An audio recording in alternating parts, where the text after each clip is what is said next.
Welcome again, Mail Plussers. It's trivia time once more, and I'm sure you're as eager to get your fix as I am to give it to you. If you don't know me by now, I'm Beric Livingston, and I'll be your trusty tour guide for this afternoon's proceedings. So put your feet up, get a cup of tea ready, me as I help you take those 10 steps towards victory, where you'll get a split of that £1,000 prize.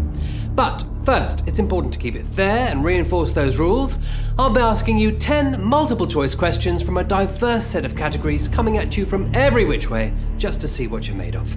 As soon as the countdown clock starts, trust me, that 10 seconds runs out faster than you think, so you'll need to decide on an answer pretty sharpish, because if you answer in time and get all 10 questions correct, a well-deserved share of the cash pot will be finding its way to you.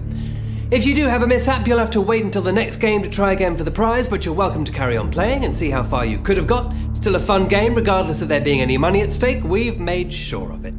Also, please be aware of those touch screens. Accidentally tapping the wrong answer will be a frustrating slip-up to come to terms with.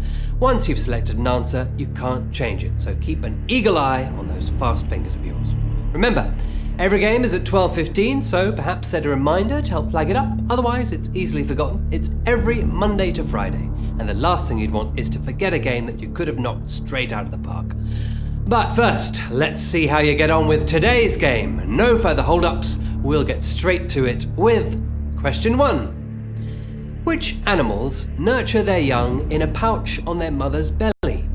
Reptiles, marsupials, or rodents? Now, kangaroos jump because they're unable to move their legs independently.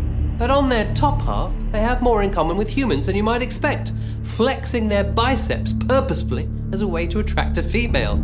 Marsupials have pouches, and that includes kangaroos, wallabies, koalas, wombats, and possums. Animal biologists can usually tell when a mother marsupial is expecting because she begins cleaning her pouch of all the possessions the last guest left behind, usually in the form of droppings. Question 2. Which of these is not one of the Canary Islands? Menorca, Lanzarote, or Tenerife? The Canary Islands are volcanic landmasses created from erupted lava cooling in the sea to form islands. The names thought to have come from the Latin for dog, canis. This is because of all the sea dogs it can attract, and by sea dogs, I mean seals. Menorca is not one of the islands, being located next to Majorca on the east coast of Spain. And not only were the Canary Islands used as a stop-off point by Christopher Columbus as he made his way to America, they were also used by Nelson, and he lost his arm during the Battle for Santa Cruz in Tenerife.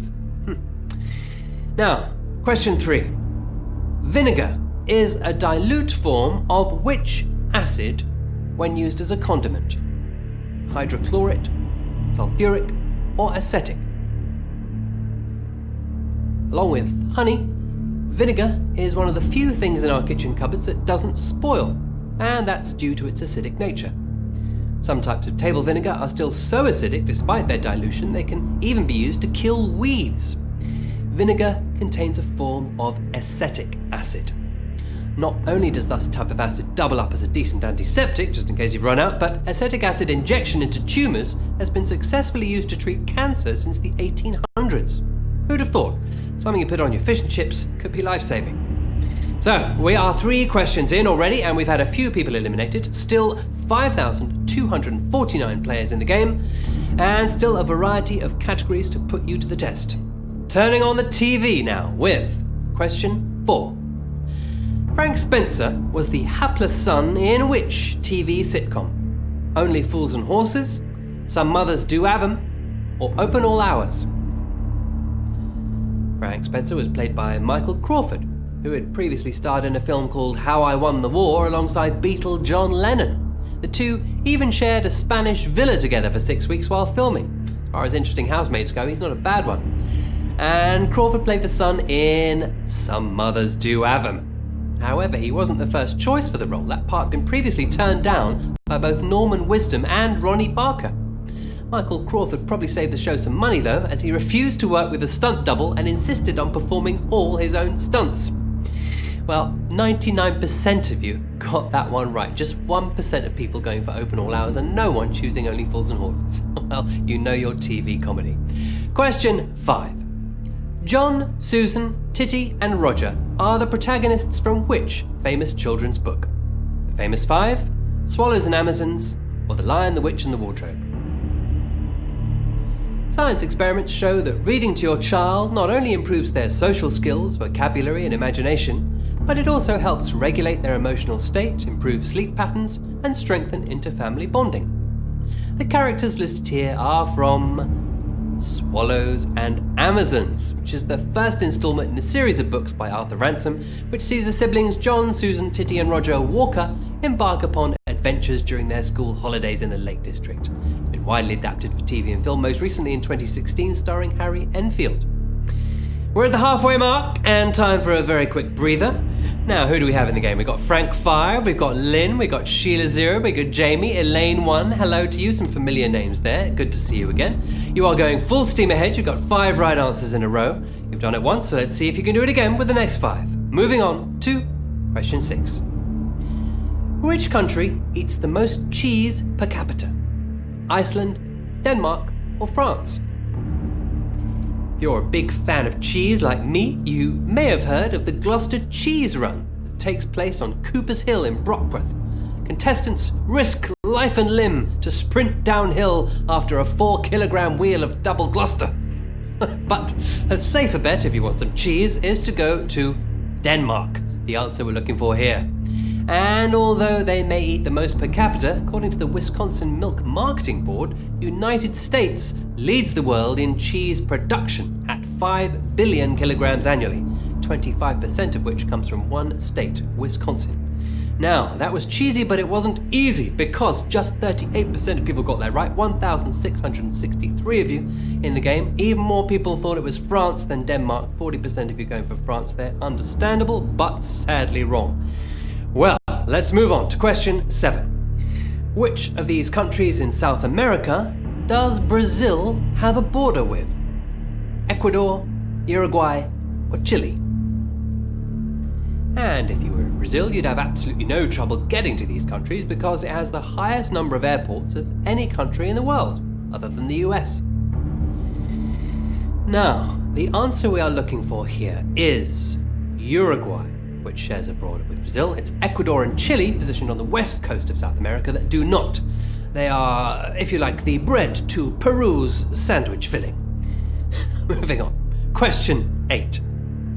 Which of these astronauts never walked on the moon? Michael Collins, Harrison Schmitt, or Eugene Cernan? Now, as we know, the first man to walk on the moon was Neil Armstrong, who said the famous words, "One small step for man, one giant leap for mankind."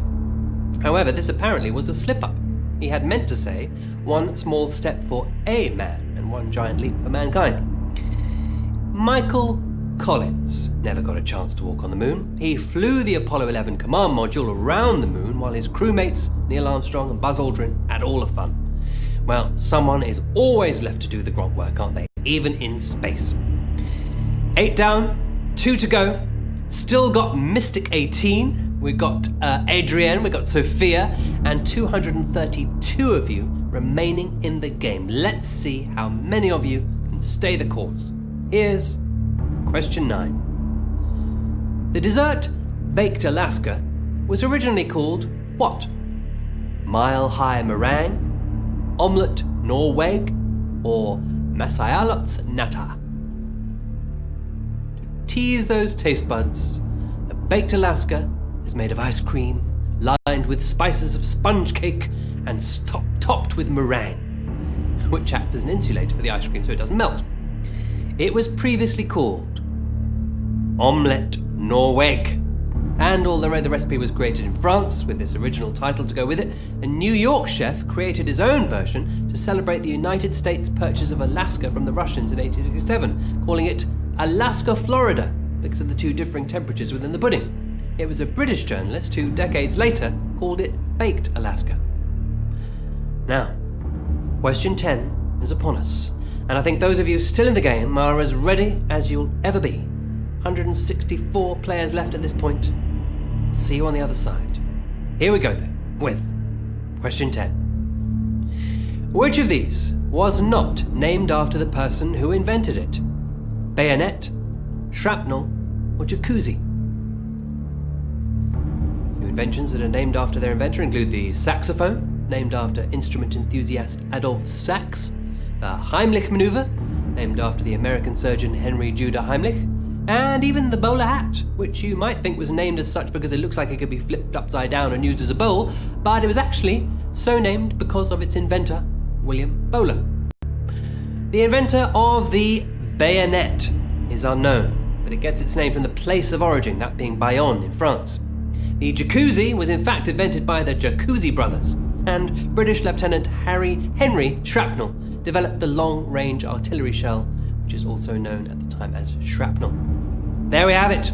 Flew by, didn't it? Certainly not the easiest game we've had. Those 10 trivia hurdles have left us with 102 winners today, who all deserve a big round of applause. Sophia, you made it through. Chris 34, Jamie, and Mystic 18, well done. You are no doubt the family brain boxes, and you have proved it here today. Remember, there'll be a game tomorrow too, and we carry on next week, Monday to Friday as usual. So please don't hold back. Feel free to get stuck in again. Tell your friends, family, work colleagues, and see how you do with the next set of questions. See you again tomorrow, but until then, enjoy the rest of your Thursday. Goodbye for now.